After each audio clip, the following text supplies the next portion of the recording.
첫 번째 발표자는 방금 인사말 해주셨던 한성대학교 조규태 교수님을 모시고 보천교회 성립과 그 민족운동사적 의미라는 주제로 발표를 들어보도록 하겠습니다. 예, 많은 박수 부탁드리겠습니다.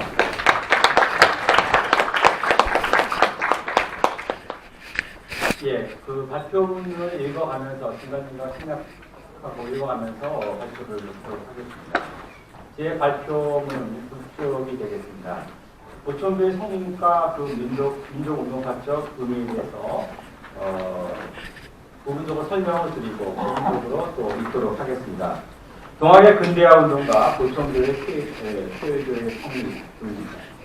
최시영의 사후 1907년 교권을 장악한 이전에 이제 천도국께서 1897년도 12월달에 손병희가 교권을 승계했다라고 하지만 실질적으로 교권을 장악했던 것은 1900년도였습니다.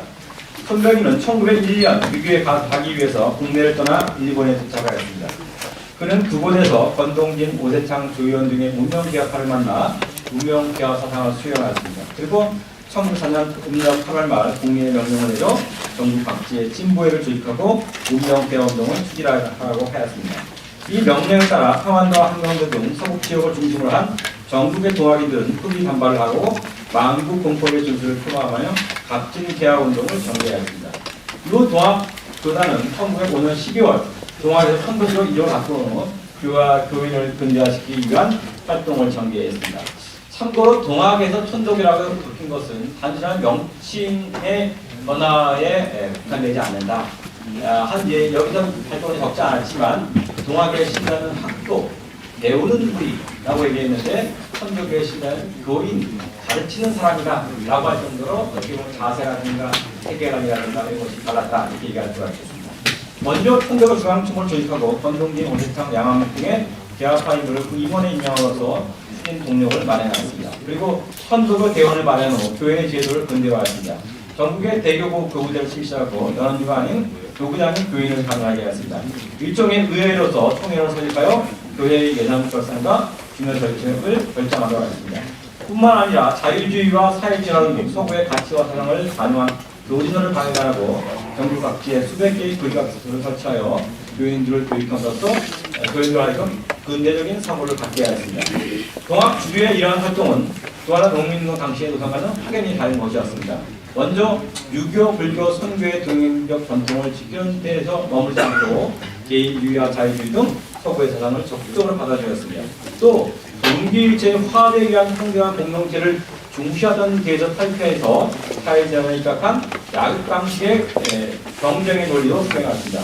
천도교는 서구의 발전된 문화를 일본을 통해 받아들였기에 표면적으로는 일본에 대한 수행된 노선에서 벗어나 일본과의 협력 노선을 택하였습니다. 이러한 동학 주류의 근대화 노선 추진은 동학농민운동 시 일본으로부터 큰 피해를 경험하였거나 진적을 잃었던 동학 군대는 결코 받아들이기 쉽지 않았으리라고 의심되어집니다. 주류동학의 최고 지도자인 손병희가 서양의 문명을 추구하기 위해 일본으로 떠난 바로 그해 1901년 그때 8월 18일 강경사는 천지교를 도둑하고 수도를 옥황하려고 하면서 종교적 결산책을 만들기 시작했다고 합니다. 1901년에 강경사의 결산책을 만든 거하고 1901년에 손병희가 일본으로 문명개혁을 배우기 위해서 떠났던 것 이상하게 연도가 일치하는데 이것이 우연만은 아니다 이렇게 저는 생각합니다. 그래서 강승상 선생에 대한 것입니다. 그래서 1871년 남점의 중심지인 전북 고구의 가난한 집안에서 출생한 강승상은 동학의 교리에 정통했고 동학농민 당시 동학실을 따라 춘지충지 집안까지 다녔기 때문에 동학 신자였을 가능성이 크다고 생각이 됩니다. 그런 동학농민들의 태명을 얘기해서 동학농민들에게 직접 참여하지 않고 주의에 망각하지 말라고 하였다고 합니다. 1897년 강승상은 서당을 폐쇄하고 세상을 즐거워하는데 당시 그가 만난 큰 영향을 받는 사람은 동학에 대한 희생한 남학의 일파인 영가 우저교의 교주 김일구였다고 합니다. 그러니까 이 강승상 선생님도 동학에 대한 경험이 있었다. 그리고 그런데 동학에는 유교, 불교, 선교적인 다양한 계통의 사람들이 동학에 있었는데 약간 좀 유교적인 성향을 띈 손병희를 중심으로 한 동학의 주류들이 1901년도에 문명개혁 노선을 갔다. 근데 그 문명개혁 노선을 갔던 천도교의 동학의 주류들은 1900년도가 되면 주요 그인들의 대다수가 평안도 지방을 중심으로 한 서북 지역 출신이라는 것이었어요. 평안도 지역을 중심으로 한 서북 지역의 도학은 문명 개화 노선을 희망했고, 그에 따라서 순배이가 일본에 와서 문명 개화 사상을 수행했고 1904년도에 문명 개화 운동을 전개했다. 그런데 과거에 유교, 불교, 선교적인 동양의 전통을 무수하려고 했고, 그 다음에 동학농민 혁명 당시에 엄청난 희생을 겪었던 그 사람들이라든가 그 사람의 친족의 입장에서 보면 이렇게 문명 개화 노선을 추구하는 것이 쉽지 않다. 그래서 이제 그러한 사람들을 결집하고 보다 더 보수적인 전통적인 사상을 지키려고 했던 그런 사람들이 강등산을 중심으로 한 결사체에 모였던 것이 아닌가 이렇게 생각이 됩니다. 그 다음에 이러한 그 강등산의 결사체에 참여한 사람이 결국은 이제 차경석이었습니다. 13쪽의 내용이 되겠습니다.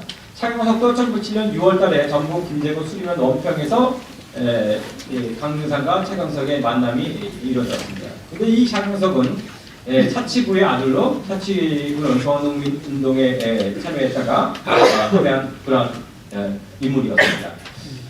근데 이 차경석은 1904년도에 동학에서 진보회 운동과 일진회 운동을 할 때 그러한 문명 개화 운동에 참여한 사람이었다라는 것입니다. 그래서 1904년도에 문명 개화 운동을 한 그 당시에 이 강증상과 차경석도 한편으로는 문명 개화 노선에 강릉산으로 참여했다는 기록은 없고 차경석은 참여했다는 기록이 있습니다. 예컨대 진보회 운동을 했고 그 다음에 일진회 활동을 했고 한 1908년도에 일진회에 들어갔기 때문에 어느 정도 문명 개화 노선에 전혀 발을 디디지 않았던 것은 아니다. 그렇지만 한 1908년도에는 천도교의 노선과는 달리 강릉산에 보수적인 노선에 서서 활동을 하게 되었다 이렇게 생각이 됩니다. 그 내용이고요. 그 다음에 13쪽에 거기에 이제 1909년도에 강릉산이 사망하고 나서 이 증상교육의 비밀걸사 이것을 책임을 맡았던 것은 최경석이었습니다. 처음에는 그 강등산 휘하에 고재들이 여러 사람이 있기 때문에 절대적으로 그걸 장악하지 못해서 강등산의 부인인 교판대를 내세우고서 실질적으로는 그거를 운영하다가 1906년 말 1907년도에 이제는 실질적으로 교권을 장악하고 여러 가지 운동을 벌여놨습니다. 특히 이제 이 사방주제를 실시해가지고 그 보천교계 태열교라고 하면 김영렬계도 있고 또 책경석계도 있고 여러 개 쪽이 있기 때문에 좀 국한시켜서 태열교 중에서 보천교계 태열교 이런 것을 갖다가 장악해서 조직을 확장시켜 나갔다 이렇게 얘기할 수가 있겠습니다. 14쪽의 내용이 그런 내용이 되겠습니다. 차경석과 이 사방주의 노력에 힘입어서 보천교계 태열교의 교대는 급격히 신장이 되었습니다. 그래서 1917년에 전남의 교인 1613명에서 그 다음에 이제 한 1921년이 되면 교인이 1861명, 후계지 13곳으로 증가해서 다른 지역도 대체로 이제 전남 지역과 경남 경북 지역 이런 지역에서 엄청나게 교세가 이렇게 증가했습니다. 당시 사람들이 보천교계 태열교에 입교한 동기는 다양했습니다. 그런데 그 문화만의 조사에 의하면 그 첫째는 교류 등급의 고관 취임, 둘째는 무병식제와 생활안정, 또는 성취, 천에 의한 안락함의 영위 또 있지만 셋째가 민족주의 수행과 조선의 독립의 특징이었다라는 것이었습니다. 즉 동학농민운동에 참여했던 이렇게 그 항일적 성격이 강했던 사람들이 보천교계 태열교에 집합을 하고 있었다 이렇게 얘기할 수가 있겠습니다. 근데 이제 이러한 것과 관련해서 이렇게 항일 정신을 갖고 있던 보천교계 태열교가 항일적 투쟁을 전개했는가 안 했는가 일본은 의구심을 갖고 바라봤습니다. 왜냐하면 이 당시에 동학의 일본과 투쟁에 한 6만 명이나 죽었던 동학의 주류인 천도교는 문명개화 노선을 하는데 이 보천교계 태열교는 문명개화 노선이 아니라 살아있으면서 일본의 폐망을 기원하고 새로운 사회를 기원하니까 뭔가 항일적 투쟁을 할까 이렇게 두려움을 가졌는데 1918년도에 법정사 항일 투쟁이 일어납니다. 이런 법정사 항일 투쟁이 당시에 보천교계 태열교가 이게 어떠한 그 커다란 하나의 어떤 그 목표하에서 계획적으로 일으켰는가, 교단 전체적으로 일으켰는가, 아니면 이 제주도에 있는 일부의 고청교인들이 특별한 사정에 의해서 이렇게 했는가라고 하는 문제는 조금 더 검토해봐야 되지 않을까라고 생각이 됩니다. 그러한 이유는 1919년도 3.1운 당시에 이 고청교계 태열교가 항일적 정신을 고수하고 있었고 항일적 투쟁 노선을 계속해서 견지했다고 한다면 1919년도 3.1운동 때 적극적으로 희생을 무릅쓰고 항일 투쟁을 전개해야 했을 터인데 그렇지 않다는 것이죠. 경거망동하지 말라라고 했다는 겁니다. 그래서 이 천도교와 기독교와 불교계의 3.1운동과 많은 희생이 있었는데 당시에 고청교는 개인적으로는 참여했을지 모르겠지만 거교적으로 이렇게 적극적으로 하지 않았다. 경거망동하지 말라. 물론 이제 그 이전에 법정상황 투쟁을 인해 가지고 주시를 받고 있었고 엄청나게 많은 교인들이 체포되어서 희생을 당했다는 그런 현실적인 것이 있지만 그런 것이 반영인지 모르겠지만 적극적으로 이렇게 독립만세 시위운동에 참여하지는 않았다 이렇게 얘기할 수가 있겠습니다. 네, 그럼에도 불구하고 엄청나게 교세가 신장이 되었습니다.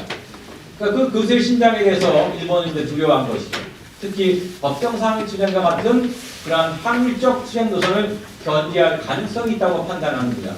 그래도 이 천도교는 1919년도에 3.1운동을 했지만 1919년도 말에 소위 그 선도 교단을 소위 온건적인 점진적인 민족운동인 문화운동으로 전환시켰습니다. 체제 내에서의 운동을 하도록 한 것이죠.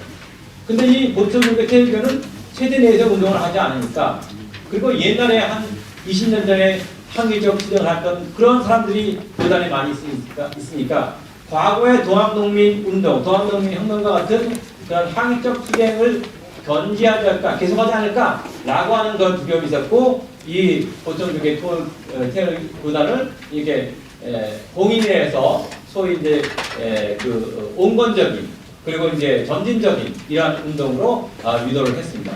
그래서 1921년경에 전국에서 각지의 많은 김홍규, 우리 타나스님의 아버지 김홍규 등의 많은 태일교인들이 번거되었습니다.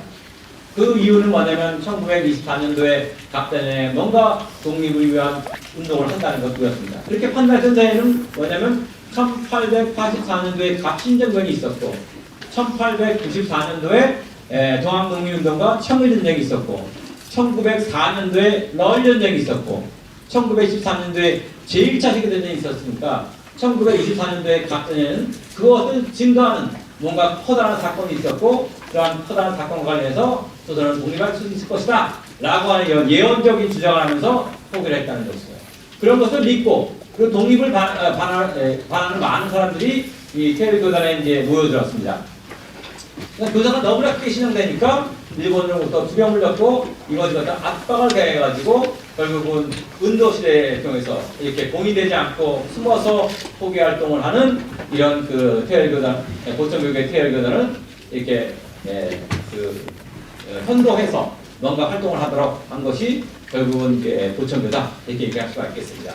그러니까 보천교라고 하는 것은 그 이전에 보천교계 태일교에서 보천교로의 변화는 결국은 이렇게 선도된 체대 내에서의 운동을 하겠다라는 것의 표현이었다 이렇게 얘기할 수가 있습니다. 그래서 체대 내에서의 운동의 대표적인 것들은 뭐냐면 문명개화운동입니다. 선도교도 문명개화운동이고요. 문명개화운동이라고 하는 것은 뭐냐면 인간의 가치와 문화를 바꿈으로써 그리고 모든 사람의 합의에 의해서 새로운 사회를 만들자는 점진적인 운동이었습니다. 정신적인, 유물론적인 운동이 아니라 유신론적인, 정신적인 운동이었고 그리고 온건적인 개화운동이었습니다. 사람의 변화를 통해서 변화되는 사람의 합의에 의해서 새로운 사회를 만들자는 운동이었습니다. 어떻게 보면 종교적 운동의 본연의 것이었습니다. 그러니까 사람을 변화시키기 위해서 결국은 잡지라든가 학교라든가 이런 걸 통해서 사람을 변화시키기 위한 그런 운동을 전개했습니다. 그래서 청년운동이라든가 소년운동이라든가 여성운동은 관련되지 않지만 그런 것도 했으리라고 짐작이 됩니다. 그리고 이제 교육운동이라든가 그래서 밀립대학 설립운동이라든가 그리고 제가 아직까지 바뀌지 않지만 고등학교라든가 이런 것들 만든 것도 결국은 커다랗게 보면 문화운동의 선상에서의 운동이다 이렇게 얘기할 수가 있겠습니다. 그러면서 점진적인 신뢰 강성 운동으로서 울산장로운동이라든가 이런 걸 했다는 것이죠. 근데 문제는 뭐냐면 지향하는 문화의 모습 어떠한 문화를 만들려고 하는가라는 소리였습니다. 천도교는 지향하는 모습이 유교, 불교, 선교의 그 정치를 이어가면서 동기울 일체라는 공동체 정치를 강조하면서도 당시에 거기에는 자립, 자율과 같은 서구의 자유주의 사상, 개인주의 사상을 확산시켰습니다. 여러분 잘 아시다시피 그 손병의 사기 방정환이 소년, 어린이 운동, 어사 운동, 그래서 자립적 인간, 자율적 인간 이것을 갖다가 강조했다는 것이었습니다.